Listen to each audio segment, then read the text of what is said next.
പരിശുദ്ധമായ റമദാനിൽ ലൈലത്തുൽ ഖദർ ലഭിക്കാത്ത 4 വിഭാഗക്കാർ. ഒന്നാമത്തെ വിഭാഗമായിക്കൊണ്ട് പരിശുദ്ധ റസൂൽ സല്ലല്ലാഹു അലൈഹി വസല്ലമ തങ്ങൾ പറയുന്നുണ്ട്, മുദ്മിനുൽ ഖംർ, നിരന്തരമായിക്കൊണ്ട് കള്ള് കുടിക്കുന്ന ആളുകൾ, ലഹരി ഉപയോഗിക്കുന്ന ആളുകൾ.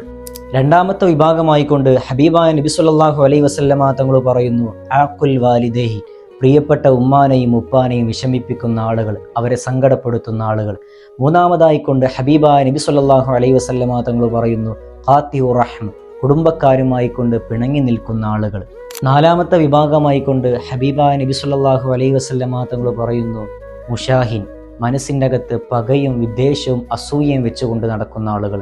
ഈ 4 വിഭാഗം ആളുകൾക്ക് ലൈലത്തുൽ ഖദറിൽ നിന്ന് മുത്തു മുഹമ്മദ് മുസ്തഫ സല്ലല്ലാഹു അലൈഹി വസല്ലമ തങ്ങൾ പറയുമ്പോൾ, അല്ലാഹു സുബ്ഹാനഹു വ തആല ഈ 4 വിഭാഗക്കാരിൽ നീ ഞങ്ങൾ ഉൾപ്പെടുത്തല്ല അല്ലാഹ്. പരിശുദ്ധമായ റമദാനിൻ്റെ ലൈലത്തുൽ ഖദർ ലഭിക്കുന്ന മുത്തഖീങ്ങളിൽ അല്ലാഹു നമ്മളെയൊക്കെ ഉൾപ്പെടുത്തി അനുഗ്രഹിക്കുമാറാകട്ടെ. അസ്സലാമു അലൈക്കും വറഹ്മത്തുള്ളാഹി തആല വബറകാതുഹു.